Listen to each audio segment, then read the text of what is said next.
Voilà,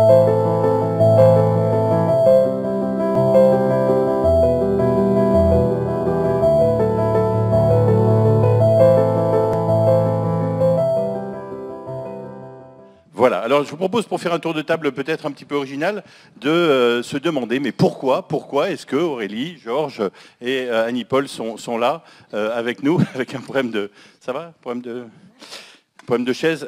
Pourquoi sont-ils avec nous? Pourquoi êtes-vous les mieux placés? Ça va? Mais reste debout, change de chaise, on a la place, tout va bien. On va essayer d'être clair, concis, précis. Alors en 2 phrases, pourquoi votre entreprise, messieurs, dames, ça va, tu tournes? Pourquoi votre entreprise est-elle... Ça va, je me mets là, si tu veux, c'est bon.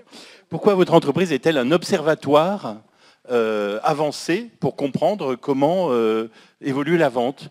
Que s'est-il passé? Voilà, en 2 mots, vous travaillez chez qui et qu'est-ce que vous observez dans les comportements commerciaux?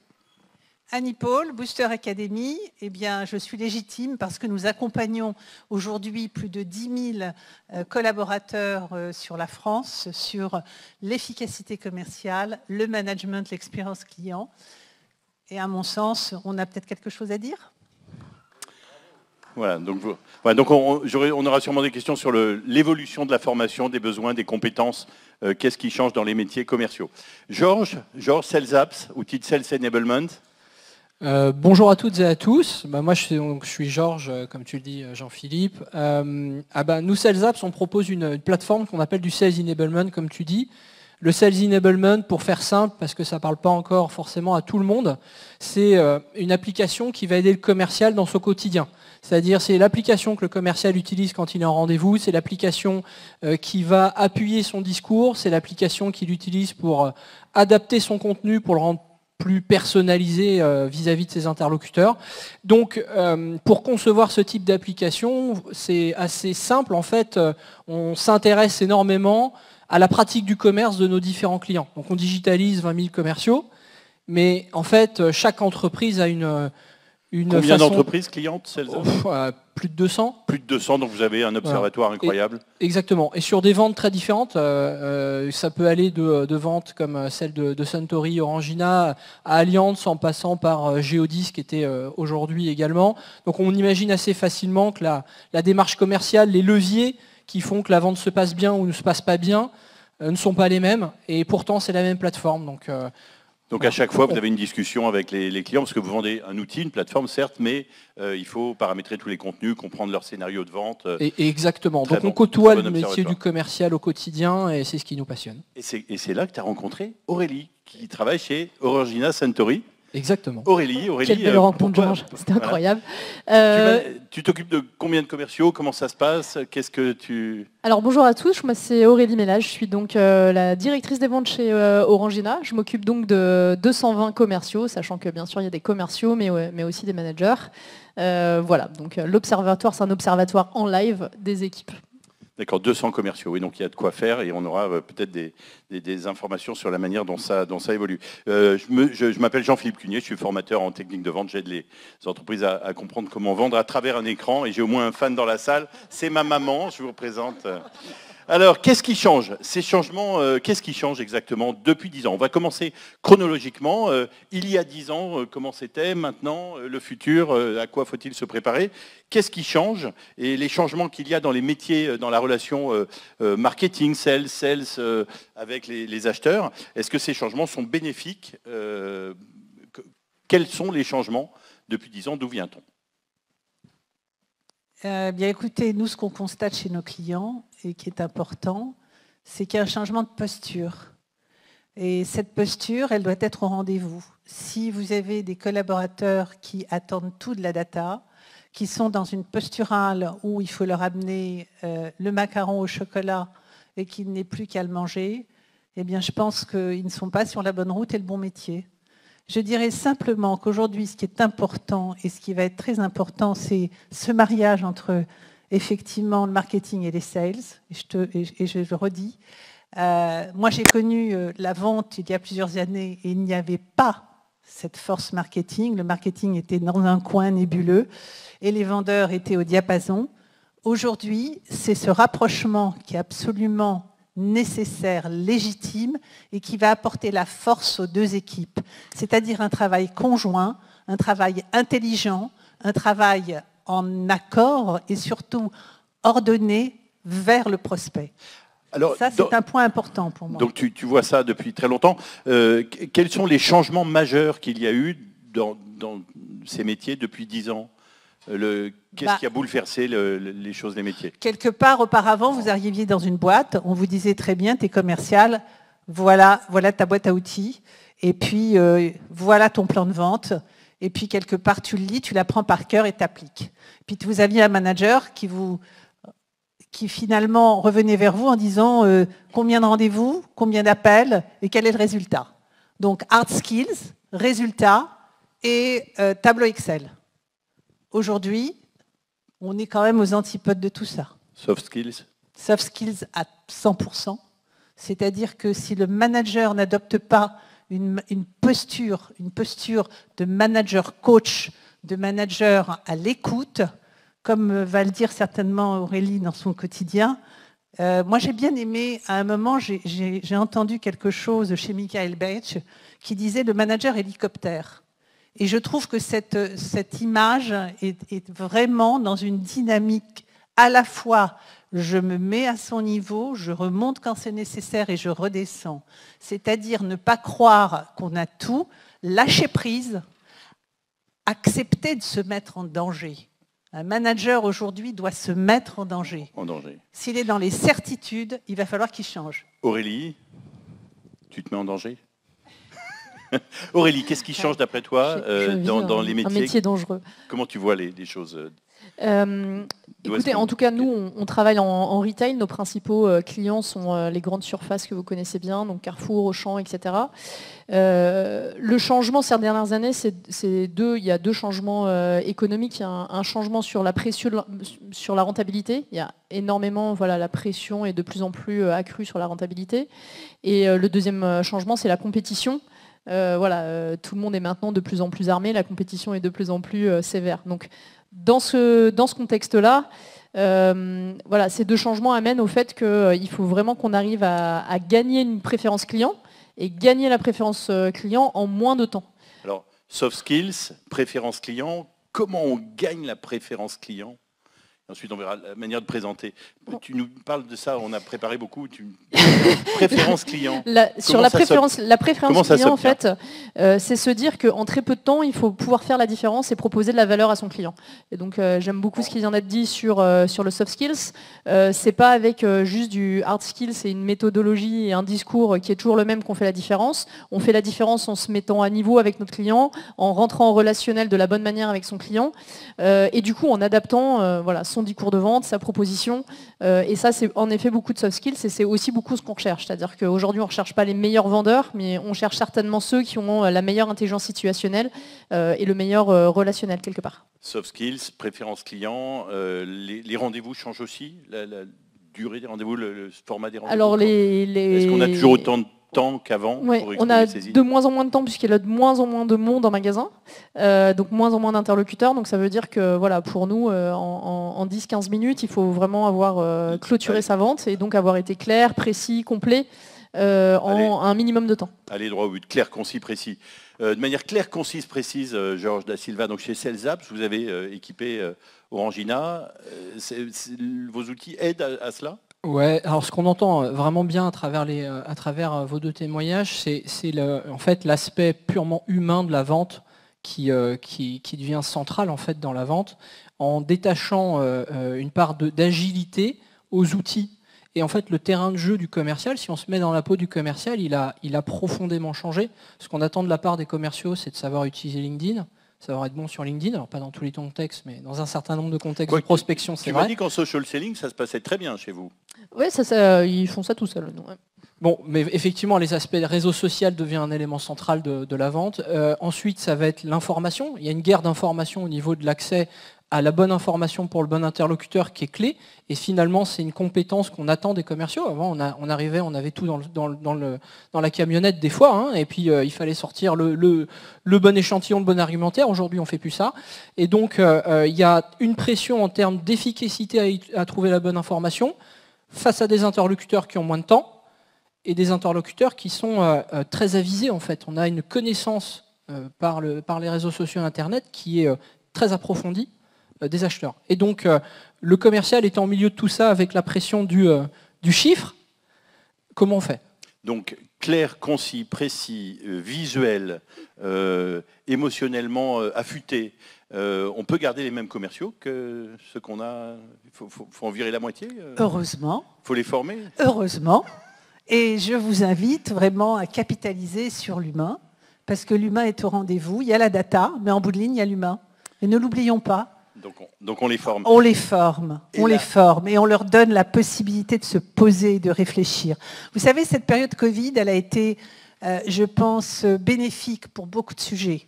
Prise de conscience des décideurs, qu'il fallait faire quelque chose, qu'il fallait les accompagner et ne pas les laisser dans leur coin.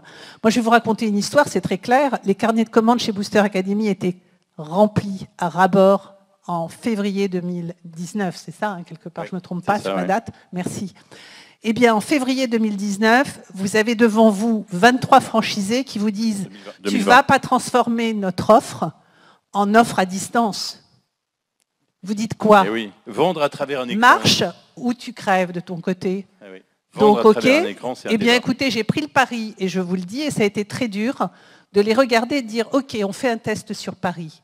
J'ai pris les entraîneurs parisiens, on les a reformés sur du distanciel fort pour avoir une qualité. On a appelé nos meilleurs clients, on leur a dit on fait un test et ensuite on fait une évaluation. Eh bien, très grande surprise, 98% des clients ont dit meilleure concentration, meilleure prise en main, meilleure production, puisque Booster Academy, nous ne sommes pas un centre de formation, mais nous accompagnons le collaborateur à construire son discours commercial, à être percutant et surtout à se l'approprier pour s'en servir dans le quotidien. Et là, ils étaient au rendez-vous et en plus, on a travaillé sur le distanciel avec eux. Un gros virage, ça, vendre à travers un écran. Donc aujourd'hui, on fait de l'hybride. Et alors, la relation avec le marketing, elle a évolué également. Comment est-ce que justement la relation sales marketing a évolué d'après vous dans les 5-10 dernières années? Fortement, parce que, comme on disait tout à l'heure, vous faites un très joli travail en amont, et ça, il est important. Aurélie, chez Orangina, vous avez une relation sales marketing qui se passe plutôt bien? Tout à fait. Alors chez Orangina, on a des commerciaux qui sont très engagés derrière leur marque, parce que c'est vraiment l'ADN de la boîte, c'est le point d'être, le fait d'être secoué quelque part, un peu comme Orangina. Donc les équipes sont très engagées. Et du coup, il y a vraiment beaucoup de collaboration entre les équipes. Et on a même du coup une équipe qui est aussi en interface entre le marketing et le commercial, pour pouvoir traduire d'un côté les besoins commerciaux au marketing et que les présentations du marketing soient le plus adaptées possible aux commerciaux. Traduire les besoins commerciaux au marketing. C'est le mot traducteur, je crois que tu utilises, c'est ça? Le mot traducteur. Georges, ta réaction par rapport à l'évolution sales marketing? Ce qu'on a remarqué quand même un peu dans toutes les structures qu'on peut accompagner ou qu'on peut rencontrer, c'est qu'il y a un vrai rapprochement des deux entités. Après, c'est souvent soit l'initiative du commerce, soit l'initiative du marketing, mais ce besoin de traduire le discours marketing en un discours très opérationnel, très pragmatique, par rapport aux besoins du commerce, il est fondamental. Ça va se matérialiser par des directions du Sales Enablement, ça peut se matérialiser par effectivement des personnes qui sont en charge de cette animation sur l'aspect marketing commercial, et justement au centre de ces interlocuteurs qui peuvent avoir des enjeux ou des métiers avec des responsabilités différentes. C'est là où nous on intervient en fait. C'est-à-dire que le Sales Enablement, c'est un peu le rouage complémentaire à ces différentes fonctions. C'est intéressant parce que vous parlez tous les deux justement de la création, pour Orangina ça fait un moment, mais de la création d'un nouveau métier, d'une nouvelle fonction. Chez Orangina, c'est le traducteur entre le marketing et le sales. Chez vous, tu parles d'un nouveau poste, responsable du Sales Enablement. Si on traduit le mot Sales Enablement, je crois que les Québécois disent l'autonomisation des commerciaux. c'est ça? Ouais, et ça va même plus loin, c'est-à-dire qu'Aurélie, ils ont poussé le truc un peu loin, c'est on a travaillé avec elle pour concevoir en fait une plateforme, un Instagram Pro. Là, le concept, c'est de dire, et c'était ton expression de besoin, j'ai des commerciaux qui font des photos fantastiques, mais personne s'en sert en fait. C'est une perte sèche, c'est même pire que ça remplit les disques durs. Et en fait, l'enjeu derrière ça, c'est un enjeu purement commercial, et de créer une base d'assets marketing exploitable à tout moment, indexé, mais sans surcharge. On ne va pas demander à quelqu'un du marketing d'aller taguer toutes les photos remontées par le cœur. Et donc, l'enjeu derrière ça, il est très important. C'est-à-dire que ce n'est pas juste un outil de plus, c'est de dire, j'ai besoin d'un outil pour aider mes commerciaux et aider mon marketing à comprendre et mieux voir ce qui se passe sur le terrain. Ça deviendrait presque un cercle vertueux à croire ce que tu nous dis, parce que moi j'étais directeur commercial dans un grand groupe américain pendant des années, je manageais 18 commerciaux, dans 8 pays, il y avait le service marketing, et on allait vers le marketing en disant on voudrait ça, mais il semble que ça se soit un peu perdu, on entend beaucoup les commerciaux dire vous le marketing, vous venez jamais en rendez-vous client, vous ne savez pas ce qui se passe. Ça change ça? On a même chez certains clients des salariés dont la fonction à 100%, c'est faire des présentations pour le commerce. C'est un truc de dingue. Donc des nouveaux métiers. C'est-à-dire qu'on paye des personnes à prendre un pitch d'un commercial pour aller assembler des slides existants. Enfin, il n'y a pas de sous-métier, mais c'est dommage. C'est dommage pour l'organisation et même pour le métier du marketing, quoi. Est-ce que cette bataille c'est pas une guerre entre le sales et le marketing, mais c'est peut-être une bataille de ping-pong. Cette bataille de ping-pong entre le sales et le marketing, est-ce que le fait de collaborer sur la conception d'un outil de sales enablement, de devoir décider quelles seront les conversations, quels seront les contenus, ça force tout le monde à marcher un pied dans chaque chaussure, à mieux collaborer? Est-ce qu'en fait, mettre en place du sales enablement, ça peut régler, aider à rapprocher les troupes? Alors juste pour finir, introduire, on force rien en fait. Je pense que l'erreur c'est de se dire, c'est d'imposer la plateforme. Et je pense qu'on a fait souvent ça, c'est-à-dire qu'on a demandé d'un côté au marketing de se mettre à disposition d'un besoin du terrain, et de l'autre côté on demande aux commerciaux de la même manière de se mettre à la disposition ou d'absorber de façon silencieuse ce que le marketing conçoit. Je pense que c'est ça l'erreur de base, c'est d'opposer en fait les activités, alors qu'en fait l'enjeu c'est plutôt de comprendre le besoin du marketing qui peut être un peu différent de celui du commerce, lui donner des outils de compréhension, et de la même manière, le commerce, il a besoin de matériel intelligent par rapport à son besoin, sans ressentir en fait de façon autoritaire une redescente sèche. Chez vous, ça s'est passé par la co-conception en fait de la plateforme. Oui, donc comment ça s'est passé ton retour là-dessus? Tout le monde était, vous êtes déjà très proche entre sales et marketing, mais tout s'est fait de manière fluide, ça prend un certain temps de scénariser tout ça, de paramétrer tout, de trouver le... Alors, en fait, en soi, ce qui prend du temps, c'est plus les process internes, c'est plus de construire ensemble, justement. Donc, nous, on est vraiment partie des besoins des équipes, qui soient marketing et commerciaux, en disant c'est quoi les besoins des deux parties, quelque part. Et sur cette base-là, en fait, on a adapté l'outil. Donc voilà, ce qui prend du temps, c'est ces groupes de travail et aussi de mettre en place les contenus. Mais ce n'est pas vraiment la partie technique au final. Alors il y a les groupes de travail, il y a la partie technique, tout le travail en amont, et puis ensuite on va chez le client et on présente. Et là le marketing qui jusqu'à présent disait moi je produis ce contenu et je pense que c'est ce qu'il faut, là vous avez de la data aussi. Ouais, c'est l'enjeu, c'est-à-dire qu'il y a de la data orientée contenu pour dire de façon pragmatique ce qui est utilisé, ce qui ne l'est pas. Ce qui est souvent assez différent du discours du commercial lui-même, qui peut avoir politiquement un intérêt à expliquer que tout est merveilleux, tout est fantastique. Vous avez eu des surprises sur des choses où vous disiez tiens ça, faut absolument que ça c'est utile, il faut le produire, et puis en fait c'était les meilleurs vendeurs ne l'utilisaient pas et il restait les meilleurs vendeurs? Ça peut même être un autre travers de dire je vais ultra segmenter par exemple mon offre. Et l'ultra-segmentation en me disant je vais être hyper agile, je vais avoir des contenus découpés à l'extrême, etc. Mais ça avait un impact qui était négatif, qui était celui de finalement se concentrer que sur les besoins primaires en fait, des clients et oublier de valoriser les secondaires. Et donc finalement il y avait un appauvrissement de l'offre, de la présentation de l'offre en clientèle, qui était pénalisante pour la structure. Donc ces statistiques, c'est pour ça que nous vraiment on recommande de les analyser très vite. Elles sont clés dans l'ajustement de l'outil, parce qu'on peut avoir des très bonnes idées, mais la meilleure idée, c'est celle qui est confrontée au réel. Et donc, pour se confronter au réel, il faut des stats, quoi. C'est ça. Incroyable. Il y a cette explosion d'outils également. On en est, j'ai participé à la cartographie mondiale des outils, on est à 9932. Ça fait peur. Outils SalesTech Martech, pour aider à faciliter les choses. Il y a une explosion. Ici, on a énormément d'exposants qui viennent, qui parfois sont hyper spécialisés. Il va y avoir les prix Martech qui vont être remis dans une demi-heure, donc on va voir. Mais les sociétés candidates sont des sociétés assez généralistes. Alors, ce serait intéressant d'avoir, parce que Georges, SalesApp, ça a été créé en 2014, c'est ça.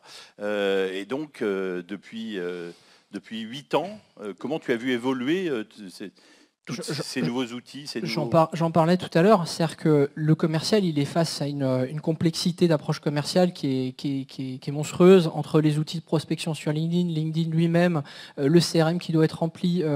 Il y a un tissu logiciel qui se complexifie et en fait, nous, notre positionnement depuis le début, c'est de dire qu'il faut protéger un peu le commercial en lui simplifiant son activité. En fait, c'est simple d'exiger. Mais dans les faits, quand on se met à sa place, qu'on doit dérouler les rendez-vous, faire un reporting pendant 2 heures le soir, puis faire ceci ou faire cela, c'est complètement antinomique avec la fonction première du commerce qui est de vendre.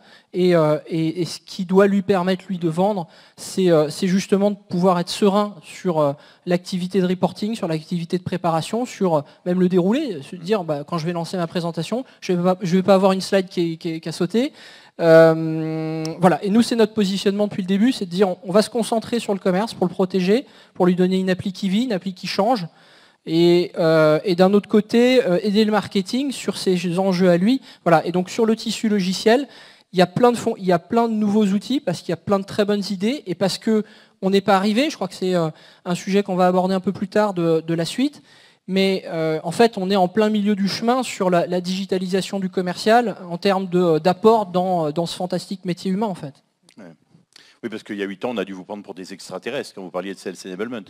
Le terme n'existait pas, en fait. C'est aussi simple que ça. Donc, on a pris le bâton de pèlerin, on s'est posé des questions sur le terme. Mais pour nous, il parlait de lui-même. C'est-à-dire que pour moi, ce que je vois à travers, je ne sais plus le terme canadien que tu nous as gentiment... Autonomisation des commerciaux.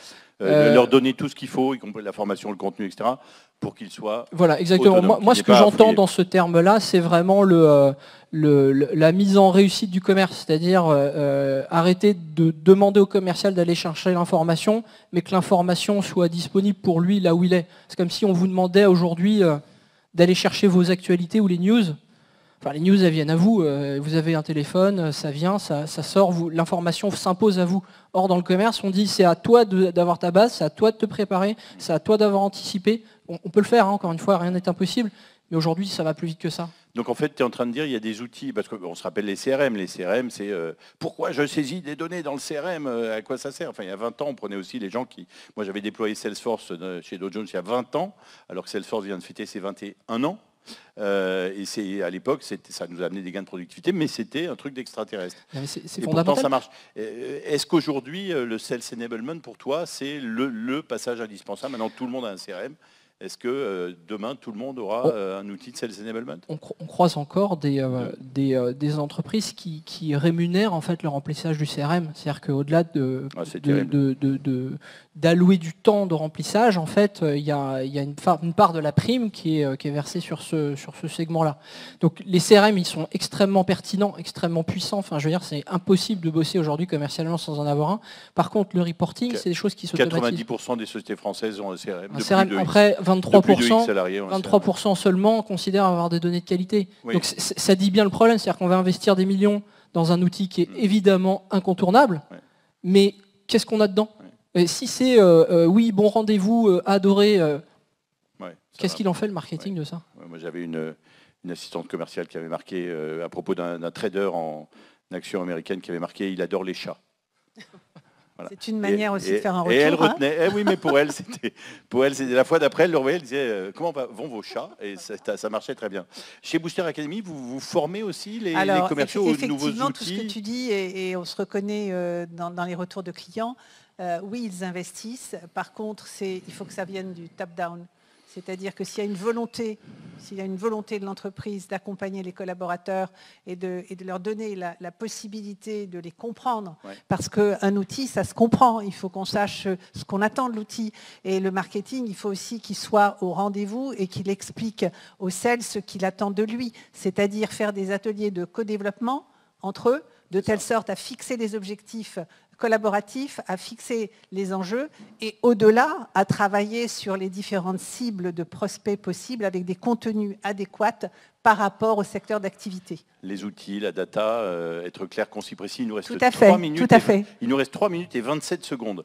Dernier point, quels sont les outils que vous recommandez? Alors, CRM, c'est un outil où on ne comprenait pas à quoi ça servait, maintenant on comprend. Sales Enablement, les commerciaux font de toute façon des présentations, donc ça simplifie leur travail, ça devient un petit peu un outil invisible.